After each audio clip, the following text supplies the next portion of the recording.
Of course, the crowd wants Reed to go for it. Wouldn't be surprised if he did on 4th down and 1. So, anyways, with that, time's yours. Welcome to 4th and 1. I'm Tod Palmer, joined by Nick Jacobs. And look, it's regular season's over. The Chiefs did what they needed to do to get the number 1 seed. This is not the podcast I was expecting to be doing, candidly, because obviously this is the first time we've recorded since the Damar Hamlin injury on Monday Night Football. And he was released from we found out today that he had been transferred from a hospital in Cincinnati to a hospital in Buffalo. So good news for that, and grateful that he's doing better. But it created, if you're a Chiefs fan, a bit of a challenge trying to navigate kind of what the path forward in the playoffs might be. And obviously that's fine. That should have been secondary to Damar Hamlin's health. But look, we're going to get to all that. We're going to talk about the playoffs and stuff like that. But I do want to spend a little bit of time, Nick, if you'll indulge me, talking about the Raiders game. I feel like, and let me know if you feel different, that was the most complete game they had played since the 49ers game, which is way back in October before the bye. Am I crazy? Yeah, I mean, if I'm looking at the 3 most complete games I felt like they played this year, it was the Cardinals game wasn't bad. The Tampa game was closer to what you'd expect. And then I'd say the Niners and then this Raiders game. So, I mean, in terms of all-around ability, special teams, defense, and offense, those are probably the 4 from the entire year that really felt like that. The Chiefs, when they were in Denver, could have been that, but the defense didn't. When the defense let them back in, it didn't get to that level that people were hoping from a dominant performance perspective. The one that I kind of, if there's one since the bye week that I put in there, but and kind of say, you know what, that was probably a pretty good performance, it's probably the Jaguars. That was early, and when they were starting to hit their stride and kind of come around and go on this tear that led them to win the AFC South and make the playoffs. And the Chiefs handled that game. I'd never felt like the Jaguars were contending, had a chance to win that football game against the Chiefs. But I also didn't feel like it was a dominant, like completely lopsided performance. But this game against the Raiders was. How much do you read into that, though? Because, I mean, they're playing a backup quarterback. Josh McDaniels had a terrible year. A lot of the guys had checked out. Josh Jacobs had a tough week with his dad having the emergency heart surgery in Oklahoma. There was a lot of things surrounding, not anything near like what the Raiders went through last year, but there was a lot that went into that. I'm not sure that that's a great barometer. It's good that the Chiefs showed they can do that, but do you still think the previous month and the struggles the Chiefs had to put teams away, is that still too fresh in your mind to feel confident going into the playoffs? I mean, personally, I can't keep punishing them for previous weeks. I needed to be able to see it. So, I mean, I saw it against the Raiders, and that put me at ease a little bit. Now they got to be able to build off that and go from there. So, I mean, I'm not personally would you like to see it multiple weeks? Sure. But, I mean, they did it on a short week coming off something that was on everybody's minds from Monday Night Football, and they showed a level of focus, and they showed a level of an intensity, and they showed a level of completeness that really spoke to who they can be in moments when they need to be. So, I mean, I'm going to recognize what they did and with the challenges that they faced. I don't care who they played. I don't care, it could have been, 22 guys named Timmy Timerson. I don't care. It's still their job to do their part. I think there were only 3 named Timmy Timerson on the Raiders this year. Certainly possible, but they went out and did their part, and that's all that matters at the end of it for me. So, I mean, I'm gauging them on their barometer, not necessarily all the other factors. Because, I mean, look, you could go down the list and say, the Chargers, had this problem. I mean, the reality is everybody in the NFL's got problems like that. That's just fact. So, I mean, everybody's got their, so, I mean, you can knock this team or that team because they didn't have this player or that player, but at the end of the day, they're still going to go out there and do the job. And there's times where people play down to lesser opponents across it, even including the Bengals and the Bills. So, I mean, the Chiefs went out and they did what they needed to, headed into the bye week and headed into the playoffs.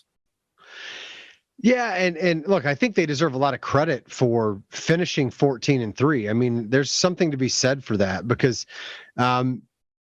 other teams struggled. I mean, they took some tough losses, and some unexpected losses here or there. I mean, I still go back to, the loss to the Colts. That one, I think, is the one that the Chiefs will look back on if they don't get to host the AFC Championship game against the Bills and say that we really screwed that one up. But they also had a chance to beat the Bills straight up, and the other two games that they lost were, like I said, to the Bills and to the Bengals, who I think are, along with the Chiefs, the only legitimate Super Bowl contenders in the AFC this year, the only elite teams in the AFC. I think it's one of those three teams that's going to be in Glendale when the dust settles, at the end of January. Well, and the other kicker of it is, like I ran the numbers and put out there on Twitter, I mean, the Chiefs went 6-2 against other playoff teams this year. Like that, they played the most amount of playoff teams and had the most successful rate of any team in the AFC. And then you compare that against, cross-reference that against the NFC, I mean, like that, half the Chiefs schedule was teams that are in the, almost half the Chiefs schedule was teams that were in the playoffs, and even a couple that were still in contention. That wasn't an easy schedule going into the year, and it's still not now. I know the Bengals and Bills fans at my mentions want to remind me that they beat the Chiefs, and that's fine. It happened. It is what it is.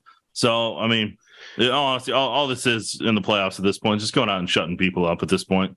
Like that's got to be the mission. Just go out there and end the doubt and end it all, and just handle what needs to be handled, because the narrative coming in, I hate to use the word narrative, the little storyline coming in. You love it. You do. I hate it with a passion, and I said it. The storyline coming into the year was, the Chiefs aren't going to be able to do this without Tyreek. They're not going to make the playoffs. They're not going to win the AFC West. All those things combined, all that noise out there, it got put out there, and the Chiefs shut it all down. So, I mean, at the end of the day, the Bengals and Bills were built to go against the Chiefs and to be able to match the Chiefs. Like, that's the wave right now of what that is. And the Chargers, if they don't keep players in whenever it's a meaningless game and get them hurt, they have that potential too, if they don't have some idiotic coaching like they do from time to time. And by time to time, I mean all the time. So, it's just, I don't know. I mean, the Chiefs are going to have to combat and figure out a way to combat the Bills and Bengals. But like I wrote in the season preview or the season prediction, the Chiefs want to win the war, not the battle. The Bills game in week 5 or 6, that was a battle. The Bengals game was a battle. Now the war you want to win is in the playoffs, because that's when it actually matters. All right.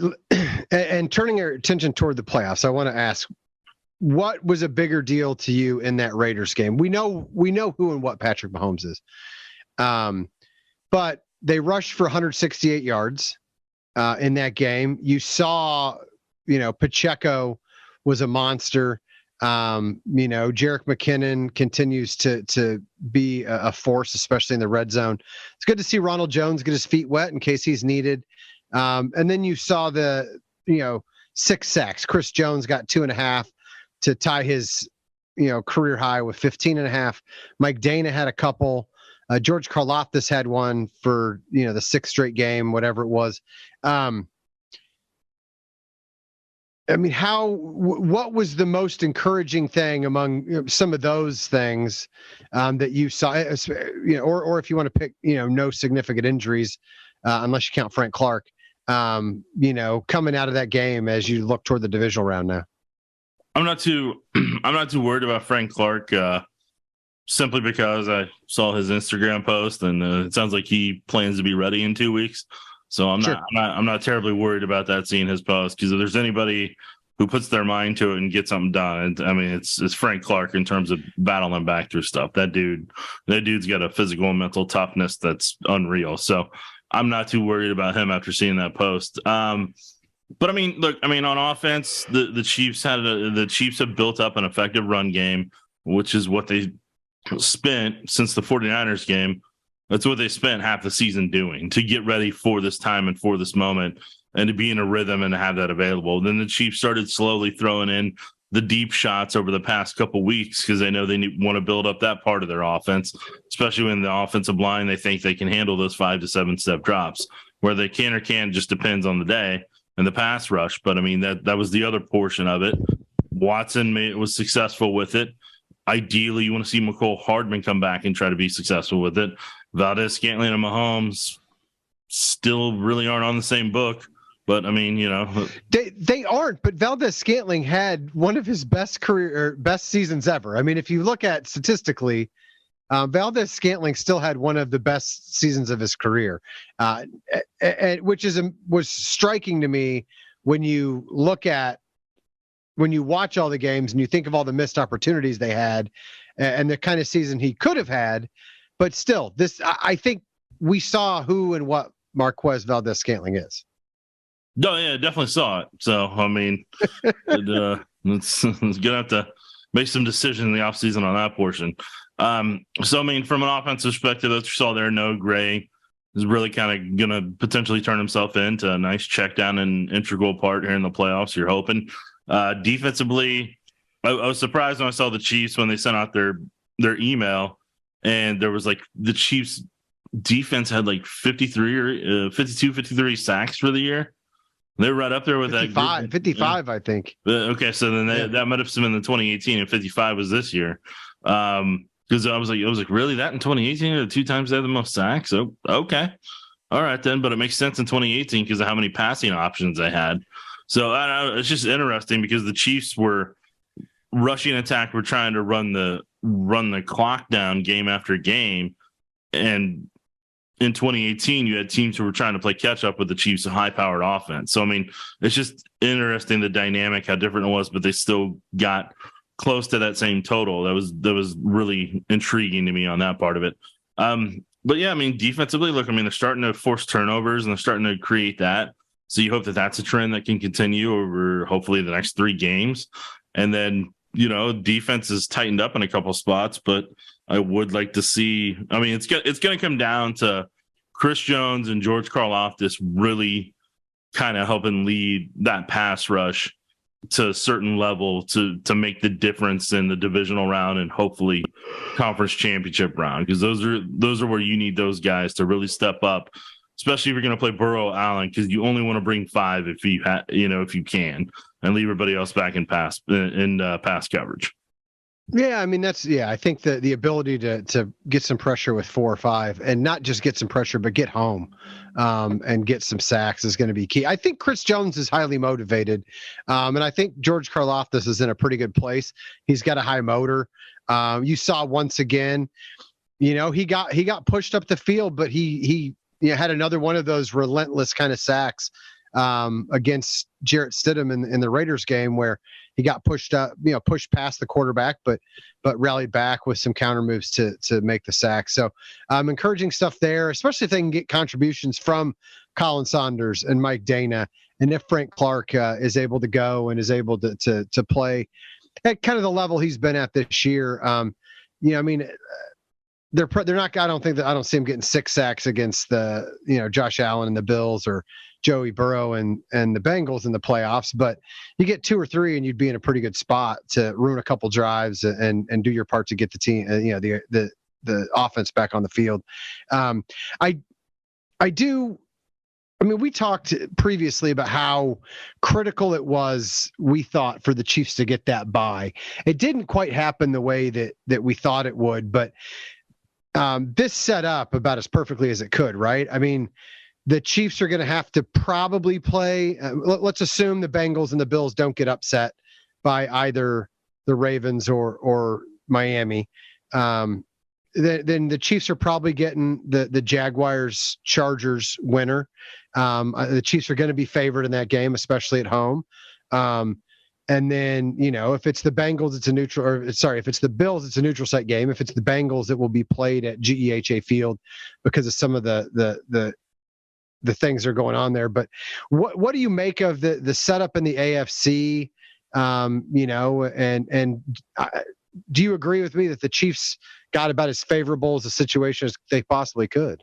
Yeah, I mean, this is what you're working for, and this is what you're hoping for if you're the Chiefs, because I mean, the road right now with where their roster's at to take on the Bengals and the Bills in back-to-back weeks was going to be really tough. And if they end up playing the Chargers and then taking on the Bills or Bengals in back-to-back weeks, that's still not going to be an easy road if the Chargers don't have any more players get hurt, So, yeah, that's, I mean, with Doug, the Chiefs have a familiarity with that. And, I just think Trevor Lawrence just probably isn't ready for that portion of the stage. I mean, Chargers will know the Chiefs very well, and they will give them at minimum a close game, and they would be a legitimate threat for the Chiefs if that were the case. So, I mean, that's where the Chiefs would have to turn it on to a different level against the Chargers that you didn't necessarily see in the regular season. But the benefit for the Chiefs is no matter who they play of the favored teams, they've seen them all this year. They've seen what their defensive scheme is. They've seen what their offensive scheme is. They've seen what they're trying to attack, and they've seen some of those teams put their chips on the table to try to at least get that win and get that notch on their belt against the Kansas City Chiefs. So, I mean, that's the one benefit for the Chiefs if the Bengals, Bills, potentially, depending on what happens with Chargers, Jaguars, move on. That's the benefit. The thing that'll be a little bit uncharted territory for them would be if they ended up playing the Dolphins in the second round. That would be interesting because you're gonna have a very motivated Tyreek Hill as long as his ankle is fine and he comes back from it. He's fine from his injury, and what happens with Waddle and Tua and that. But they're a really beat up team right now that it's going to take everything they got to get through the Bills, and I don't know how much they'll have left if they got to the Chiefs come the divisional round. Yeah, I'm less worried about what we've seen from them, and the Raiders, the Ravens. If Lamar Jackson's healthy, you give him a puncher's chance. But much like people like to talk about the Bengals being in the Chiefs' heads and the Bengals having the Chiefs' number, I think you could say the same over the years about the Chiefs and the Ravens. Mahomes seems to have their number for the most part. So, if the Jags, and look, the Jaguars beat the Chargers 38-10 earlier in the season. If the Jaguars win that game again, I'm taking Steve Spagnuolo against against Trevor Lawrence all day, every day in a playoff matchup like that, right? I do want to ask though, do you think it's fair the way that the NFL set things up, and that the Chiefs won out, which is all they could do? Do you think it's fair that if the Bills are the team if the Bills and the Chiefs are to meet in the AFC Championship game, it's at a neutral site? I think it's as fair as the NFL could make it under the circumstances, to where they didn't want to force the Chiefs to go to Buffalo, and they didn't want to force the Bills to go to Kansas City either if they had a chance at the 1 seed. And in all honesty, I think the NFL also in some ways wanted to make sure that they had a good chance of getting that Bills-Bengals matchup on TV and then try to get the Chiefs versus whoever was left. I mean, let's be honest. So if this gave them that angle and allowed that to happen, and gives them 2 massive TV ratings, I don't think the NFL is going to be upset by that. That's going to help them next year when people talk about how the NFL was 80 of the top 100 programs on TV for the year. So, I think the Chiefs sometimes honestly play better when they're on the road. I think they put a little bit more focus. So, I mean, if they're playing an AFC Championship game in a neutral site, I'm not going to be upset with it. Where I'm going to be curious to see is where's the climate controlled stadium or the nicer weather stadium that it's played in, and what's that field like there? Because whenever everybody's talking about the Colts and Indianapolis thing, I was terrified of the Chiefs being there, because the Chiefs have had 4 or 5 concussions there in their past, not this game, but the previous 2 games there in the wild card and then the Alex Smith one in 2016. Guys get concussions there because of how hard that field is. That's a hard field. If you step on it, there's not a lot of give in it. There's not a lot of padding to it. And that's why I'm kind of surprised when guys run 40 times at the combine. I'm just hoping nobody falls down, because they may come away with a concussion with how hard that turf can be. So yeah, I also though I don't understand why like the Bills and Chiefs are cold weather cities this time of year. I don't understand why. Like, just play the game at Soldier Field. The Bears aren't using it. It's a historic venue. It hasn't seen playoffs in too long. Just play it there. It'll be fine.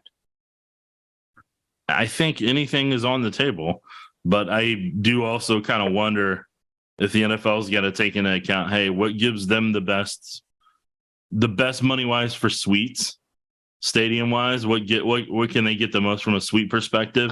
And what gives them the best atmosphere around the area so that they can have people spend money to come see that AFC Championship game this time around, so that they can make it a more permanent thing. I think if they can find a way to make even more money with the conference championship games on top of the Super Bowl, I don't see the NFL being against that idea.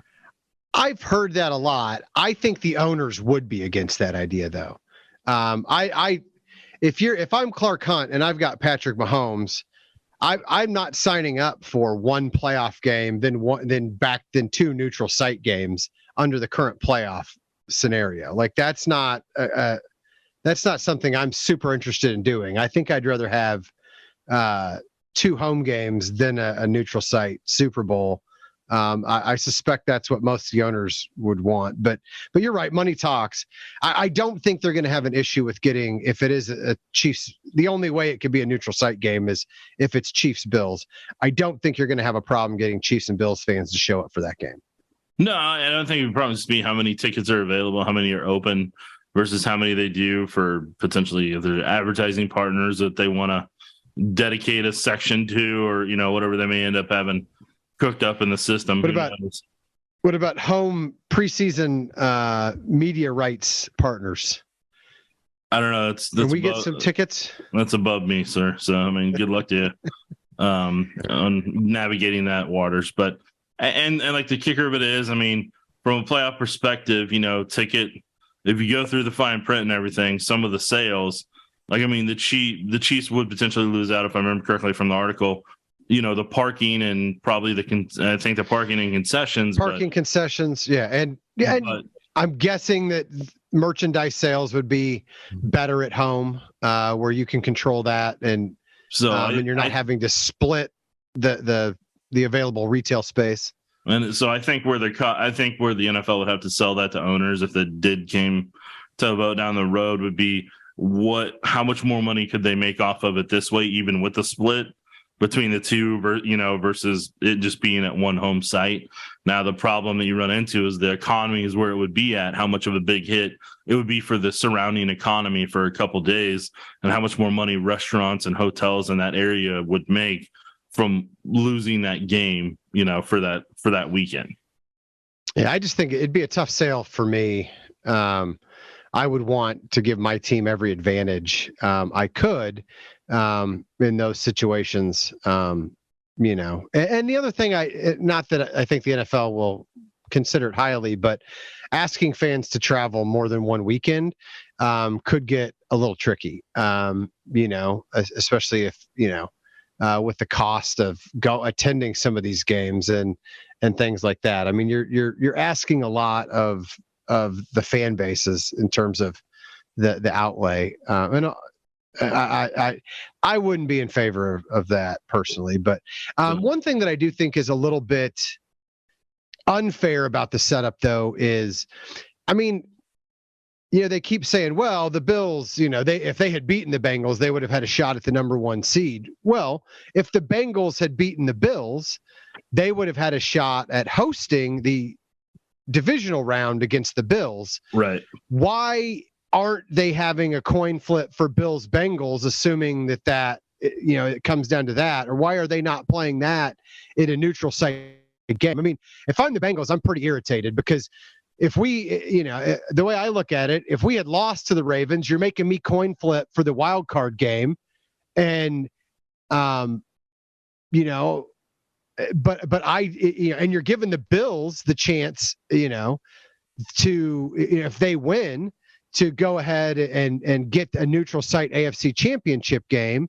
But when it comes down to us, we could have flipped the script and made the Bills come to us in the divisional round, and we're not getting any benefit from this at all. It doesn't make any sense why the NFL would say, okay, we're doing this for wild card weekend and we're doing this for championship weekend, but we don't care about the divisional round. I do think the Bengals have a gripe.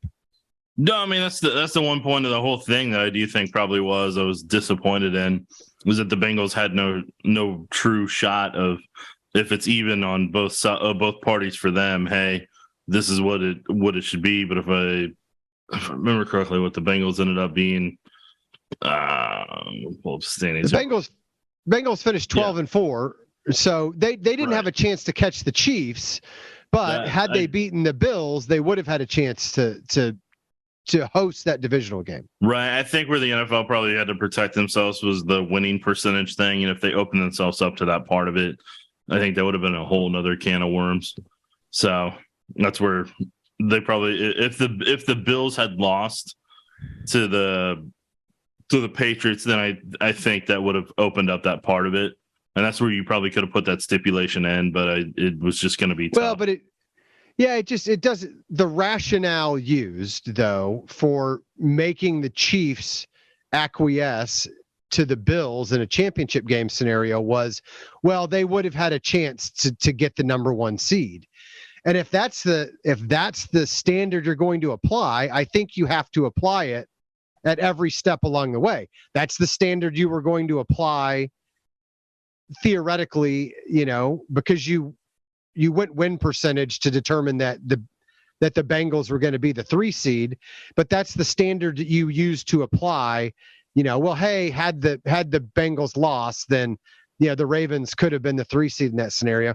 I just to do that in 2 of the 3 rounds, but not apply the same standard in the divisional round. I can see why the Bengals are upset about that, and I do think it's hugely advantageous to the Bills, hugely. Yeah, I have nothing else to say on that one. All right, real quick, NFC game. I don't love any of these matchups. I think San Francisco is going to run roughshod over Seattle. I don't really care who wins the Giants or the Vikings game, because I don't think either one of those teams is a legitimate contender. So, I mean, I hope there's a good game, but I think it's irrelevant. I think either one of those teams loses in the next round. Dallas, Tampa, that's going to draw a huge number on Monday Night Football. And I am curious to see how the Monday night thing breaks down. I mean, I think the only thing we know for sure coming out of that is the Dallas Tampa winners not playing on Saturday, right? We know that game is going to be on Sunday, and it's probably going to be the Sunday night game one way or the other, because they're going to take Brady and or the Cowboys in that Sunday night hole and give them as much time as possible to rest and recover and prepare for a divisional round. But I think those are two bad, I think those are two teams that aren't playing great football right now. It's not a hugely intriguing matchup. I think that the NFC is San Francisco's to lose. I know the Eagles got the bye, and if Jalen Hurts is healthy and they can play like they did the first 10, 12 weeks of the season, then Philadelphia certainly can make me eat those words. But I think San Francisco is the class of the NFC right now, and I think they're going to prove it over the next 3 weeks. I mean, I think it's between the 49ers and Eagles in the conference championship. I do think it'll be one of those two teams, because the Giants struggled against playoff teams this year. The Vikings, they'll struggle come playoff time against the caliber they're going to place in the divisional round. I mean, the Niners are the best in the NFC West, and it's not really going to be a problem there. It's just a matter of, can Brady hold off the Cowboys, or do the Cowboys get it together in the way that they're capable of? So that aspect it'll all be interesting at the end of the day, because I mean, whenever I'm looking at the matchups, I'm expecting the Niners to beat the Seahawks. I expect the Vikings to beat the Giants. I expect the Jaguars to beat the Chargers because of some of Brandon Staley's stupidity. That's what I think is going to end up happening. I think the Chargers are the more talented roster, but I just don't see how that team's going to stay healthy. And I think Doug's going to throw some stuff at him because he's got 2 Chiefs games to use to help him. And I'm telling you, that Chargers run defense is so bad that that's what's going to get him. And that may be what gets the Bills too, because the Bills and Chargers, man, they're in the low 20s in terms of run defense. Yeah. And then I get the Bengals over the Ravens. I'm taking the Bills over the Dolphins, but the Dolphins were the only matchup that could beat the Bills headed into that potential Bengals one. And then I think Mike McCarthy's such a bad coach. I expect Brady to somehow find a way, no matter how bad he is, or not him, but the team. I expect Sean Payton will be in Dallas after Tampa Bay beats Dallas in the wild card round this year. That's how they'll justify sending McCarthy packing. I do, like, if I had to pick, I picked the Bills to go to the Super Bowl before the season. Honestly, if I had to pick now, I would probably lean toward a rematch of Super Bowl 54, Niners versus Chiefs in Glendale, come February. That's just where I, on paper, that's kind of where I think this is heading. I mean, it's certainly possible. I'm not gonna discount it. I think that's one of the matchups going to happen. The other two teams that I think are still going to have a say in it, it's going to be the Bengals and Eagles in different ways. Yeah. So I mean, it'll be interesting, but I really hope to see a full complete game of Bills Bengals, because that looks like such a fun matchup. And the only other one I wanted to see was like the Chargers either taking on the Bills or the Chargers taking on the Bengals was the other one I was kind of hoping would happen. And I thought if the Ravens had their stuff together, which they didn't, I thought there was a chance where it's like, hey, you could see the Bengals take on the Chargers. Like, I don't know, it would have been really interesting to kind of see that matchup. I do, though. I like the Herbert, Trevor Lawrence, both of them first playoff appearance against each other. That's my favorite storyline of the whole wild card weekend. I think has the potential to be the best game.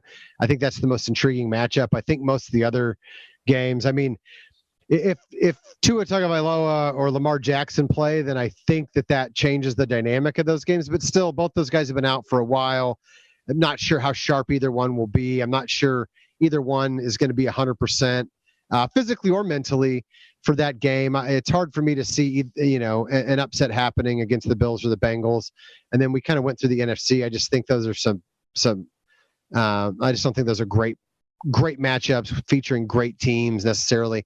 The game of the weekend, I think, is definitely Chargers Jags. And that's also in all likelihood the matchup, the team the winner that is going to be coming to Arrowhead the next weekend. So, and for people that don't know, the Jaguars played the Chargers in week 3 right after the Chargers played the Chiefs on Thursday night, and the Jaguars beat the Chargers in their house 38-10. Beat the brakes off of them. It was not close. I mean, they had over 150 rushing against the Chargers. They were kind of the first ones to kind of show how bad their run defense was. I mean, Herbert obviously had the rib issue and kind of soldiered through it and somehow had 300 yards passing, but it also kind of speaks to Brendan Staley having a quarterback with a rib injury playing in week 3. And they had 10 days and they were ill prepared. And the Jaguars, they dominated them in every aspect of that game. And it was not a pretty football game. I remember watching it then and watching the coaches film on it and like just the drives that they had against them. And that was before the Jaguars kind of really had that stretch that they did, because the key turning point for the Jaguars this year was that Cowboys game. That was when they truly knew that they could go out and beat anybody and that they could win. That was kind of the signature win for Doug, in my opinion. Because after that, I mean, they beat the Jets, Texans, and Titans, and I mean, it may not seem like a big deal, but I'm telling you, I mean, that was one of those. That and the Ravens one, those were 2 wins after their bye week that really kind of set them on the path that they're on now. Yeah, greatest turnaround in NFL history for a team to go from, having number 1 pick and the disaster that was the short-lived Urban Meyer era there in Jacksonville, to taking that team to the playoffs, getting them above 500 at 9-8. It helps to have a Trevor Lawrence, I think, and there's certainly some talent on that roster, but Doug Peterson deserves a lot of consideration for NFL Coach of the Year, I think. But I think his mentor, Andy Reid, does too, when you look at what the Chiefs were able to accomplish going 14-3 this year. Speaking of coaches, which NFL opening, and we're not going to speculate, I know we had some fun about Mike McCarthy there, but which of the NFL openings is the most intriguing to you? Cliff Kingsbury's out in Arizona. Lovie Smith's out in Houston. Those are poverty franchises, in my opinion. But Carolina went 6-6 under Steve Wilkes after they sent Matt Rule packing. Indianapolis, fell completely apart after Frank Reich went away, and then Denver. I think that one for me might be the most intriguing, just because there's some pieces in place, and obviously it's a AFC West, so it's a team that I probably pay a little bit more attention to than other teams across the league. I think the Colts job is the one that can help you get to the playoffs the quickest. And anytime you're getting to the playoffs, that helps you keep job security in the NFL. So if whoever wants to take that job, that's going to be the job that you're going against the Jaguars. And if you make the right moves, it's kind of you versus the Jaguars. The Titans, we'll see what they do with their roster here in the months ahead, if they can kind of compete their way back, or if they're going to have to tear it down and rebuild here pretty soon with the whole Tannehill and Derrick Henry being their identity in that aspect, what they end up choosing there. Texans are a dumpster fire. They're going to be a dumpster fire for a while. The classless franchise, absolutely classless franchise. What they did to David Cullen and Lovie Smith in back-to-back years, just unconscionable. So the Texans are going to be bad for a while. Cardinals, we'll see what they do at GM. That'll determine a lot of that. I mean, the problem they run into is with Kyler Murray tearing his ACL. You just don't know what you're going to have at quarterback or what you're going to have to put at quarterback, because Kyler Murray's injury, I mean, most people that tear their ACL could take up to 2 years before they're who they were before that injury. So, I mean, you're essentially having to get a new quarterback to buy you time potentially for 2 years, and if you don't, you may be out certainly of a at least the first half of next year. I mean, it would be hard for me to see him coming back and being 100% by the beginning of September. Not unprecedented, but I mean, I'm not rushing after the investment we put into him before this season. I have no interest in rushing him back prematurely. Just in all honesty, the three jobs that are going to intrigue candidates aren't on the market yet, and we'll see. It's potentially going to be the Rams, the Chargers, and the Cowboys jobs if those become available. That's that. So I'm just going to be blunt. What's going to be happening right now is people are going to be using these other teams as leverage to see if those open. And then if those open, then that's where the quality candidates end up trying to go to. So like when everybody talks about Ryans from the 49ers and, as long as Ryans is in the playoffs, hey, guess what? I mean, he didn't really, he can't truly make a decision until they're out of it. So in an ideal world, he's waiting until the Super Bowl. And at that time, the Chargers season should be over, then Cowboys season should be over. So if those are one of the two jobs he wants, he could potentially go get.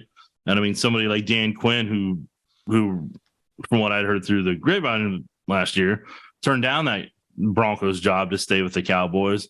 If he goes there now because Russell Wilson's there and the ownership things stabilized, then I mean, okay, he goes there, but there's not exactly, I don't know if you're doing anything different than what you've already done, but whoever's inheriting that at least has the quarterback, the ownership in place, and a good defense if you keep the scheme the same as it was.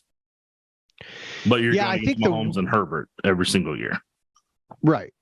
I think the one other opening that I think is potentially intriguing is Carolina, just because I think there's more pieces in place to win than people realize. They've got some draft capital, so you can come in. You've got some chips you can play to address needs that you would have as a roster. Now, granted, some of they may not be high draft picks coming from San Francisco with the way they're playing, but you do have some things to work with. Assuming Tom Brady's not in Tampa after this year, and then looking at the Saints, are not exactly a dominant team. The Falcons, not exactly a dominant team. I think that the NFC South is a winnable division. But none of those places have a quarterback, which is good and it's bad, right? Like you don't have a quarterback for your franchise, but it's not like coming to the AFC West where, for the next 10 or 15 years, you're going against Mahomes and Herbert twice a year. You don't have that problem in the NFC South right now. So I think Carolina is more attractive than people might think. Yeah, it's a more winnable job. I mean, that and the Colts are the most winnable out on the market right now, to where you win the division, you kind of, guarantee those checks keep coming in, which at the end of the day, that's what people don't seem to understand sometimes is like, that's more important than, hey, I'm going to go be the savior for this franchise of a organization like the Cardinals that doesn't have a coach that's been there past 6 or 7 years ever. I would love to see Steve Wilkes maybe get a chance in Carolina. I don't know if they're going to go that route, just removing the interim tag from him. But, he was a guy before the Texans, did what they did to Cullen and Lovie Smith the last couple of years. It was the Cardinals, who, as we've mentioned, is a poverty franchise, did the same thing to Steve Wilkes. And then for him to take that roster that was not any good and not playing well, and they had traded away Christian McCaffrey, and then he gets them to go 6-6 down the stretch. That was kind of impressive. Much more impressive than his 1-year stint as defensive coordinator at Mizzou, I think. Yes, those are definitely different experiences for him and for everybody that was on those fan bases. All right. Anything else? What else you got? No, I'm good. I'm good as well. Hope you kids have a happy 2023, and we will talk to you again soon. Take care, kids.